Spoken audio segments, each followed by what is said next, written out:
Yes, the Municipal Demarcation Board delimits wards in metropolitan and local municipalities, and this is done for electoral purposes. Delimitation is a process of drawing of boundaries, particularly of electoral precincts. In other words, municipalities are divided into smaller geographic areas that we call wards.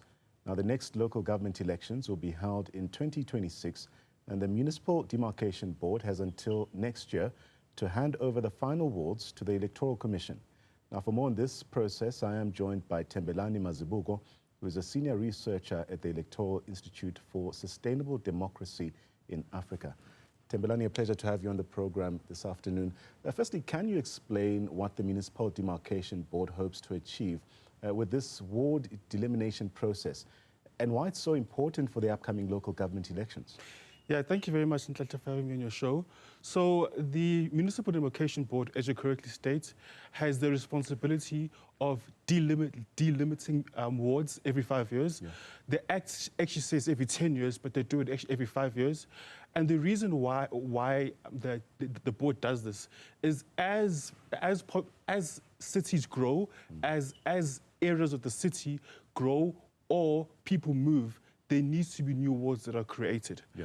And if you look at Johannesburg, for example, the northern areas of Johannesburg have grown quite a lot, especially in the Midrand areas, Northgate, North Riding. As a result, there has to be more wards to accommodate that kind of growth.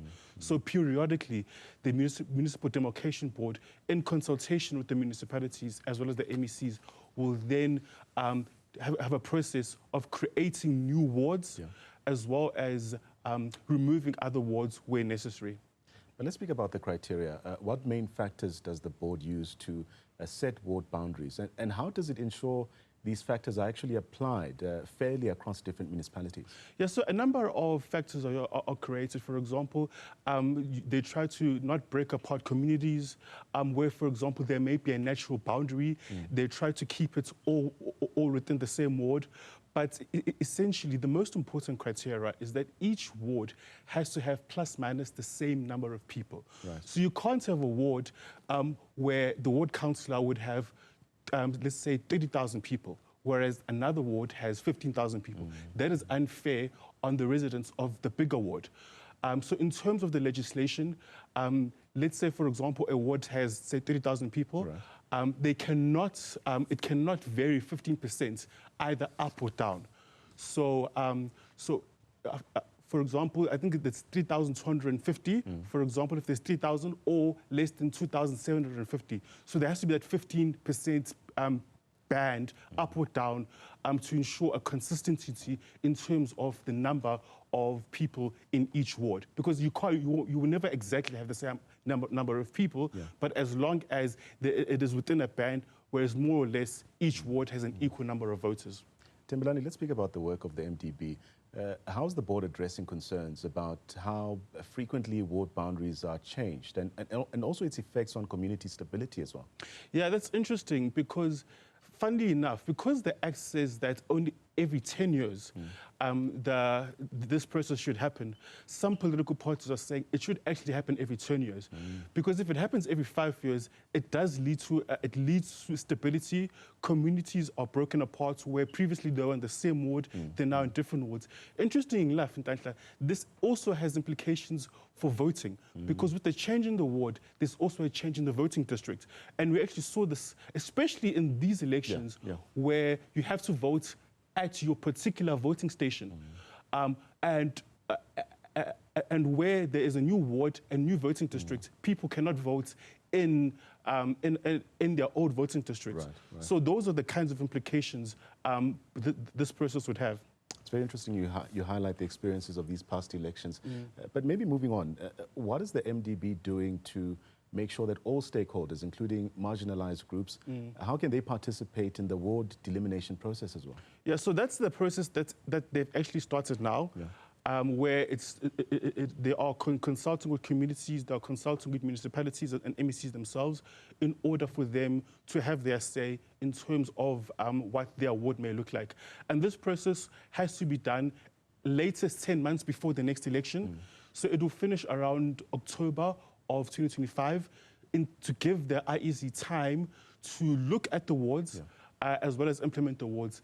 Also, within 14 days of the wards being gazetted, people are unhappy with the wards, may petition, and within 14 days, and that the wards may be re-looked into in terms of if there are grounds for a ward to be changed, the ward then may be changed. But safe to say, Thembelani, that this process also has its fair share of challenges as well. With budget constraints and challenges in communicating with the affected communities, how does the MDB then plan to improve its outreach and consultation process? Yeah, and that's partly why the MDB does it every 5 years, to have this, the process closer to the people, as it were. And the issue of budget cuts are issues that are affecting really a number of departments. And the MDB, in many ways, as a structure that is contained within the Constitution, is entitled to have budgets that's where the people would have, where they can carry out their work. Yeah.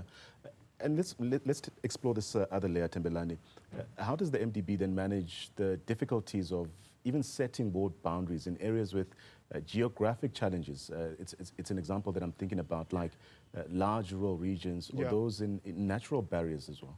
Yeah, so that is part of the challenge that the MDB faces, in that there are some municipalities, for example, in the Northern Cape or parts of the Western Cape, where they are very spread out, whereas in Gauteng, there's more people and the wards tend to be more compact.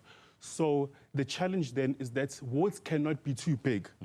Therefore, it is inexcusable. So it does happen where some wards, because of this of its sparse nature, will naturally only have 3,000 people. Exactly. Whereas other wards would have 10, 15,000 people. But that's okay, because it is a lot of people live in that area, and therefore it will not be challenging for a ward councillor to serve all those people, because there's a lot of people contained within the ward. How will feedback from community consultations be used to indeed adjust the final ward boundaries? And how does the MDB balance technical needs with the community preferences, if you will? Yeah, and that's why the MDB has started this process, because they want to gain the input of all people in terms of having different stakeholders, be it civil society, be it traditional leaders, be it the municipalities themselves, and they try as much as possible to incorporate these feedbacks. But however, when, like you allude to, when people petition or unhappy with the process, they do have 14 days to contact the board. But at the end of the day, the MDB does have final say in terms of whether a particular petition has been successful. I'll give you an example, a recent example in eThekwini municipality. KwaDukuza municipality felt that the ward that contains King Shaka International Airport should be part of KwaDukuza municipality. They then went back to the MDB, which ruled, which stayed with King Shaka International Airport being part of the ward, being contained within eThekwini municipality. So there are those kinds of dispute mechanisms, but however, at the end of the day, when the MDB does make a final decision, that decision is final in terms of the processes. You and I know we live in a highly politicized country as well. Maybe let's speak to how the MDB ensures that processes are transparent. I mean, how do we avoid political influence in the demarcation process and also ensure transparency? Very important. Yeah, so the most important thing is that it is an independent body. That's the most important thing. But the second important thing is that in South Africa we have an electoral system called, the local government is called a mixed member system, where there's a mix of boundaries of ward councillors as well as PR councillors. Now, that is important because under a PR system, because a mixed member is a PR system, it is impossible to gerrymander, to do what is called gerrymandering, and therefore for political parties to use the process through gerrymandering to give themselves an unfair advantage. And we've seen this, for example, in the United States, where districts are drawn in a manner where it's gerrymandered, where you can either pack a district or crack a district to ensure that your voters are distributed in such a way that you can actually have a minority of voters, but have a majority of seats. However, the nature of our electoral system makes it impossible to gerrymander because of the PR element of it. And that's why in South Africa, this is actually not a political process per se. It is actually a service delivery process because our electoral system makes it impossible to gerrymander or to manipulate the process such that any one political party can have gain. Thembelani, as we wind down our conversation and also given past issues with communication and consultation as well, what changes has the MDB made to ensure that its decisions are accepted, also seen as legitimate? Yeah, so that's part of the whole consultation process to ensure that it is inclusive as possible. And again, it goes back to them doing it every 5 years as opposed to every 10 years because they want to ensure that the process is as close to the people as much as possible and that there is not a long time between each demarcation. Although there are criticisms of waiting for so long. And there's also, by the way, another criticism of where you should actually use the amount of people who live in a particular ward as opposed to the amount of registered voters. Because what happens is that in some areas where there's a big transient population or where there's a lot of students, there is a lower voter registration than in some other areas. And therefore, when you use the amount of voters within a particular ward as opposed to the amount of people, you'll have a situation where some wards unfairly have more people than the voter registration figures may suggest. So those are some of the challenges that the MDC is working through and is currently engaged with.